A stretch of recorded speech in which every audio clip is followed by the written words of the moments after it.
तू महिला है, तू शक्ति है, तू कर सकती है।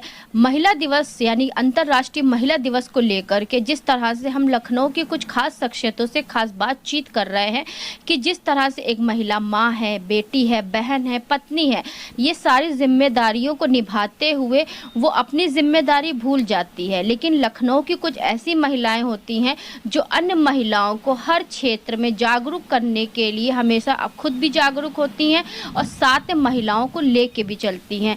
तो इसी खास शख्सियत की खास कड़ी में आज हमारे साथ में सबिया अहमद जी हैं, जो कि यूपी सुन्नी सेंट्रल वक्फ बोर्ड की मेंबर हैं और साथ में कई क्षेत्रों में वो महिलाओं को लेकर के चल रही हैं। तो आज उनसे खास बातचीत करेंगे। अंतर्राष्ट्रीय महिला दिवस के साथ साथ में रमज़ान का महीना भी चल रहा है, होली भी आने वाली है, कई त्योहारों को मिला करके ये मार्च का महीना चल रहा है। तो सबिया जी, आपका बहुत बहुत स्वागत है। तो अंतर्राष्ट्रीय महिला दिवस पर क्या कहना चाहेंगी सभी महिलाओं से आप? अंतर्राष्ट्रीय महिला दिवस की मैं सबको शुभकामनाएं दूंगी। हंगामा चैनल को शुभकामनाएं दूंगी, अर्चना आपको और समस्त भारत में और पूरे विश्व में जो महिलाएं हैं, सिर्फ उनका जो वजूद है, मैं कहती हूँ कि उसी वजूद पे वो नाज करें और अपने आप पर फ़ख्र महसूस करें कि वो एक औरत हैं, वो एक सृष्टि की बनाई हुई वो कृति हैं जो कि अनमोल है। तो सबसे पहले अपने आप पे नाज करें, अपने आप पे फ़ख्र करें, खुश हों कि आप एक महिला बना के इस दुनिया में उतारी गई हैं। तो और इस दिन की अंतर्राष्ट्रीय महिला दिवस की सबको बहुत बहुत शुभकामनाएं। बिल्कुल बिल्कुल। तो मैम, जैसे कि आप बहुत सारी चीज़ों में शिक्षा को लेकर चल रहे हैं, हाल ही में आपने एक ऑनलाइन लाइब्रेरी का भी उद्घाटन किया था, उसके बारे में बताइए मैम कुछ। देखिए, वो एक हमारा rising beyond the ceiling RBTC एक हम लोग का एक कॉम्पेंडियम है, जिसमें हम लोग भारत की 100 मुस्लिम महिलाएं, उत्तर प्रदेश की 100 मुस्लिम महिलाएं, ऐसे हर प्रदेश की 100 मुस्लिम महिलाएं जिन्होंने अलग अलग क्षेत्रों में यूनिक काम किए हैं, उनकी डायरेक्टरी तैयार की है। उत्तर प्रदेश की डायरेक्टरी को मैं हेड करती हूँ और बाकी सारी जो टोटल ओवरऑल हेड हैं इसकी डॉक्टर फराह उस्मानी है। अभी जो आप जिस प्रोग्राम की बात कर रही हैं वो हम लोग ने इसी लिस्ट में हमारे साथ कई वुमेन और मुस्लिम ऑथर्स हैं जिन्होंने इंग्लिश में किताबें लिखी हैं, जिनकी किताबें पब्लिश हुई हैं। तो हम लोग ने उन ऑथर्स की, उन राइटर्स की किताबों को इकट्ठा किया और एक ऑनलाइन लाइब्रेरी लॉन्च की है कि मतलब किसी को भी उन बुक्स में इंटरेस्ट है कि दिखाएं कि मतलब मुस्लिम वुमन ने सिर्फ किताबें ही नहीं लिखी हैं बल्कि इंग्लिश में किताबें लिखी हैं और जो पब्लिश भी हुई हैं और जो लाखों करोड़ों लोग पढ़ रहे हैं। तो ऐसी किताबों का भी एक कलेक्शन हम लोगों ने online library book store launch किया।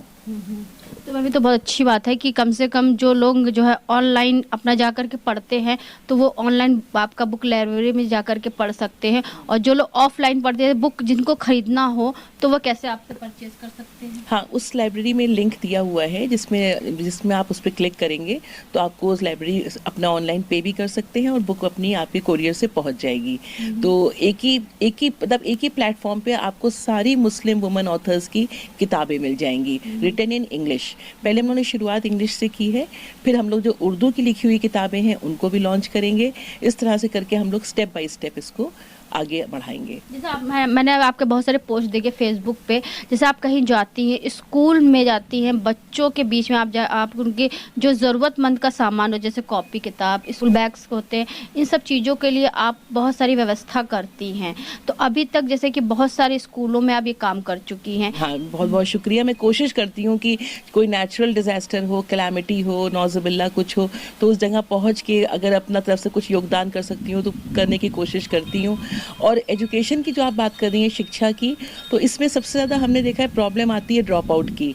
कई बच्चियां होती हैं जो क्लास 6-7 में जाती हैं, बड़ी हो रही हैं, तो उनके घर में उनके माँ बाप बिठा देते हैं कि अब स्कूल जाना बंद करो, अब घर में रहो।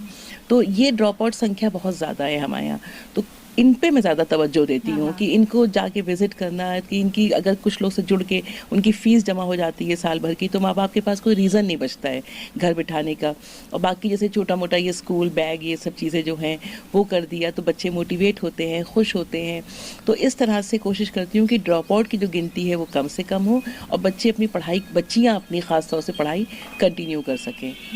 जैसे आप मैं यूपी सुन्नी स्टेट जो वक्फ बोर्ड है उत्तर प्रदेश का, उसकी गवर्नमेंट नॉमिनेटेड मेंबर हूँ और हम लोग को इसमें ये देखना होता है कि जो वफ़ की प्रॉपर्टीज़ हैं उनका सही वर्किंग हो रही है कि नहीं, जो नई कमेटी बनाई जा रही है वो लोग जेन्युइन हैं कि नहीं, ये हम लोग इस पर कोशिश करते हैं ताकि कमेटी अच्छी बनेगी, मेंबर अच्छे, जो लोग अच्छे बनेंगे उसके मुतवल्ली, तो फिर उस प्रॉपर्टी की निगरानी भी सही से होगी। तो इस चीज़ पे हम लोग काम करते हैं। जो हम लोग के जो वफ़ एक्ट के हिसाब से जो उस पर रूल्स हैं वो हम लोग फॉलो करते हैं। जो हमारे पास केसेस आते हैं फिर हम लोग उन पर नज़र करते हैं, फिर अगर कंप्लेंट्स आ रही हैं तो हमारी तरफ से लोग भेजे जाते हैं इंक्वायरी के लिए, फिर उन पे शो कॉज नोटिस होती है, फिर उसके बाद वो कमेटी चेंज की जाती है। कोशिश ये करते हैं कि अच्छे लोग आगे आएँ। यहाँ पे अर्चना, एक चीज़ को आसानी से पंचिंग बैग करके बोलना बहुत आसान है कि फ़लाँ गलत है और फ़लाँ बहुत गलत है, ये आसान है। लेकिन जब हम बैठे हैं और हम चाहते हैं कि अच्छे लोग आगे आएँ, वो कहें कि हमें मौका दीजिए, तो अच्छे लोग नहीं आगे आते हैं। ये अफसोस की बात है। वो पसंद करते हैं ड्राइंग रूम में बैठ के शिकायतें करना, वो पसंद करते हैं टीवी चैनल पे गुस्सा होना, लेकिन जब आपको मौका मिला है आप आगे आइए। आपके मोहल्ले की जो मस्जिद है उसको रजिस्टर करवा लीजिए, ऑनलाइन रजिस्ट्रेशन हो गया है, उसमें कोई दिक्कत नहीं होती है, सब ट्रांसपेरेंट काम है, वो करिए। आप अपना एक अच्छा नागरिक होने का एक एग्जाम्पल दीजिए, अच्छे मुसलमान होने का एग्जाम्पल दीजिए, तो वो अगर लोग करने लगे तो बहुत काम आसान हो जाएगा। लोग तर्क वितर्क में ज़्यादा फंस जाते हैं। हाँ, मतलब तर्क वितर्क में ज़्यादा वक्त ज़ाया कर देते हैं। उससे अच्छा उठ के अगर यही काम खुद कर दें और जहाँ रुक रहा है काम, तब हम लोग सब लोग, हम जैसे बहुत लोग हैं, उनसे बात करें। हम लोग हेल्प करने के लिए बैठे हैं, तो बहुत काम आसान हो जाएगा।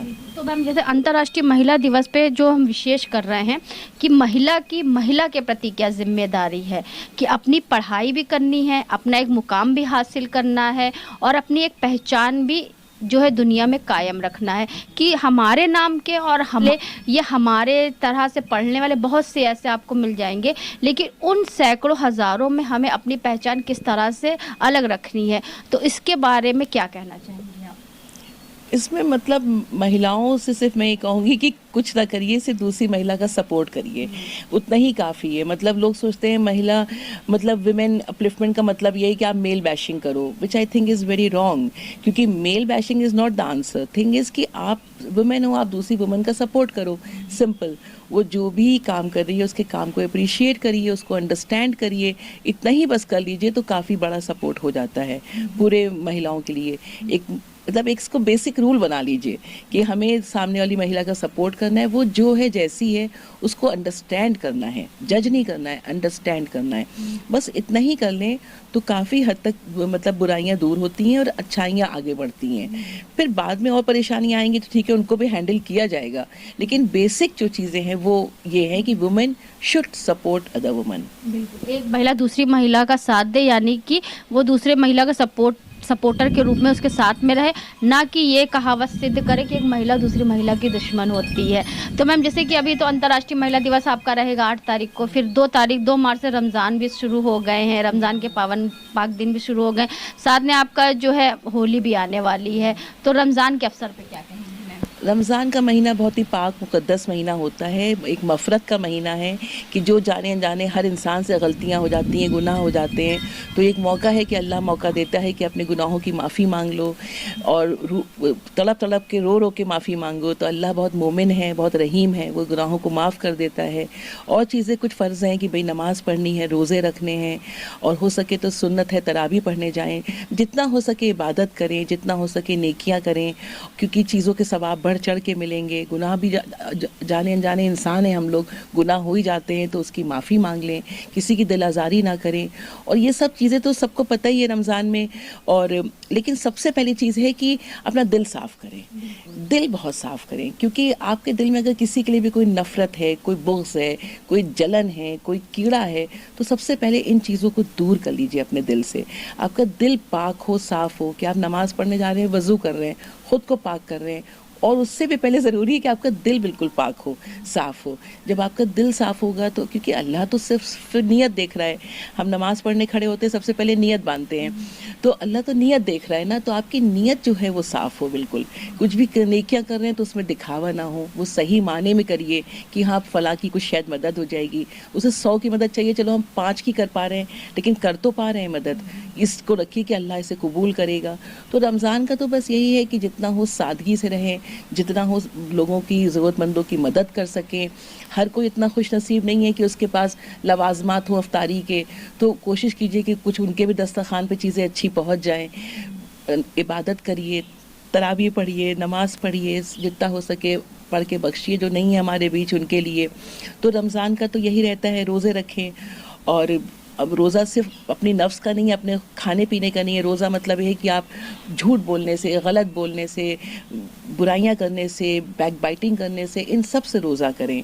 गंदी चीज़ देखने से, गंदी चीज़ के बारे में सोचने से, इन सब से रोज़ा करें। मतलब इन सब से ख़ुद को रोकें। दूसरे पे आपका नहीं हक चल रहा है, लेकिन ख़ुद पे तो आपका कंट्रोल है ना, तो ख़ुद पे इतना कंट्रोल कर लें। तो ये मतलब सही माने में रोज़ा है। और ये लोग करते हैं, यकीनन करते हैं, तभी देखिए मस्जिदों में इतनी रौनक होती है, बाहर तक माशाल्लाह जमातें लग जाती हैं, और हर घर में एक गैब से मददें होती हैं। बरकतों का महीना है, बरकतें होती हैं। तो इसको एक अपनी मतलब एक वजह है, एक डिसिप्लिन बनाने के लिए ये चीज़ है। तो इस चीज़ को समझें कि इसका रूट कॉज क्या है ये सब होने का, तो उसको समझेंगे तो सही माने में फिर असल वो रमज़ान होगा। बिल्कुल, जैसे कहा जाता है जैसी नीयत होती है वैसी बरकत होती है। तो रोज़ा यही सिखाता है कि आप अपना नज़रिया बदलिए और अपने आप के अंदर कुछ परिवर्तन करिए। जब आपके अंदर से परिवर्तन होगा तो आसपास के माहौल में ऑटोमेटिकली परिवर्तन होगा। तो मैम, जैसे अंतर्राष्ट्रीय महिला दिवस भी विशेष कर रहे हैं, रमज़ान के पाक महीने भी चल रहे हैं और साथ में होली भी आने वाली है आपका। तो ये 3 जो महापर्व चल रहे हैं, तो सभी दर्शकों को क्या शुभकामनाएं देना चाहिए?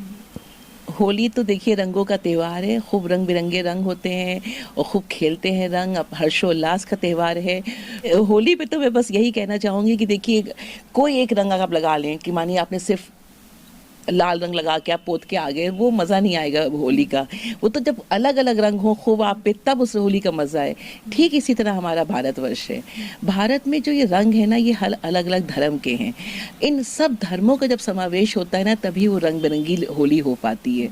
तो ज़रूरी है जिस तरह से हम सब रंगों को अपनाते हैं, चाहे वो नीला हो, चाहे पीला हो, चाहे लाल हो, चाहे हरा हो, सबको मोहब्बत से देखते हैं। इसी तरह से हर धर्म को इज्जत दें, हर धर्म को मोहब्बत दें, हर धर्म वालों को उतनी ही तवज्जो दें। तो देखिए फिर ये असली होली का मतलब संदेश है, ये असली होली खेलना है। और प्रकृति भी दिखा रही है, भगवान भी समझा रहे हैं। जहाँ रमज़ान भी का महीना भी चल रहा है, वहाँ होली भी आ रही है। बिल्कुल बिल्कुल, तो इसलिए एक साथ सभी लोग मिलजुल करके मनाएं। बिल्कुल बिल्कुल, बस यही संदेश है, यही गुजारिश है, यही एक तमन्ना है कि सब लोग मिलजुल के रहें, एक दूसरे को जज ना करें, महिलाओं का साथ दें और पुरुषों महिलाओं की कदर करें। और बच्चों को पढ़ाई का, बच्चे बहुत मासूम होते हैं, उनको पढ़ाई का, खेलने कूदने का सब पूरा मौका मिले। और जो हमारा भारतवर्ष है, जो वाकई जैसे कभी हमने आज सुबह ही पढ़ रही थी कि जो मतलब जो बचे हुए लोग हैं, जो गिनती के कम लोग हैं, उन पे तवज्जो देगी अब। यानी कि जो I am forgetting that word term, जो कि जो लोग को वाकई अभी चीज़ें मिल नहीं पाई हैं, ये थोड़ा सा याद नहीं आ रहा है। गवर्नमेंट ने एक अलग स्कीम ला रही है अभी, वंचित वर्ग जो है, वंचित वर्ग पे तवज्जो देगी। ये बहुत प्यारी चीज़ है कि वंचित वर्ग पे तवज्जो दी जाएगी। तो ये वंचित वर्ग क्या है? वही गरीब, वही बेरोज़गार लोग, वही जिनको सब चीज़ें मिल नहीं पा रही हैं, वो कई चीज़ों से वंचित हैं, उन पे तवज्जो होगी। तो ये बहुत अच्छा मैसेज है कि वंचित वर्ग पे ध्यान दिया जाए, और तो फिर वो वर्ग भी थोड़ा अपने लेवल से ऊपर उठे, आगे उठे। तो बस यही कोशिश की जाए मेरे ख्याल से। तो ये थी हमारे साथ में सबिया अहमद जी, जो कि यूपी सुन्नी सेंट्रल वक्फ बोर्ड की मेंबर है, जिनसे हमने बात करी महिला दिवस को लेकर, साथ में रमज़ान के पाक महीना चल रहा है उसको लेकर के, और साथ में हमारा होली का त्यौहार आने वाला है। तो उन्होंने बताया जिस तरह से वो महिलाओं के लिए जागरूकता का अभियान करती रहती हैं और महिलाओं में हमेशा शिक्षा के प्रति उनको जागरूक करती रहती, क्योंकि वो भी शिक्षित हैं, तो इसलिए वो चाहती हैं कि महिला वर्ग सभी जो है शिक्षित रहे। और साथ में जो होली का त्यौहार आ रहा, रंगों भरा त्यौहार, तो जिसमें उन्होंने बताया कि अनेकता में एकता किस तरह से हमारे चेहरे पे भी दिखती है और हमारे देश में भी दिखती है। साथ में रमज़ान के पाक महीना किस लिए पाक माना जाता है, वो भी उन्होंने बताया कि जो हमारे हमारे अंदर अगर कोई कमी है या फिर कोई हमारे अंदर भ्रम है तो उसको किस तरह से दूर करा जाए। तो ऐसे अंतर्राष्ट्रीय महिला दिवस पर लखनऊ की कुछ खास महिलाओं से हम आपको रूबरू करा रहे हैं कि अन्य महिलाओं से किस तरह से वो अपनी पहचान अलग से उन्होंने इस देश में समाज में बना के रखी है। तो इसी के साथ मैं अर्चना आपसे इजाज़त लेना चाहूँगी। धन्यवाद। बने रहिएगा हंगामा टाइम न्यूज़ चैनल साथ में, ऐसे हम आपको दिखाते रहेंगे होली स्पेशल, रमज़ान स्पेशल और साथ में अंतर्राष्ट्रीय महिला दिवस स्पेशल। हंगामा टाइम्स की तमाम खबरों को देखने के लिए हंगामा टाइम्स को सब्सक्राइब कर लीजिए और बेल आइकन दबा लीजिए। अगर आपको ये वीडियो अच्छा लगा हो तो लाइक बटन प्रेस कर अपनी प्रतिक्रिया हमारे कमेंट बॉक्स में देना मत भूलें।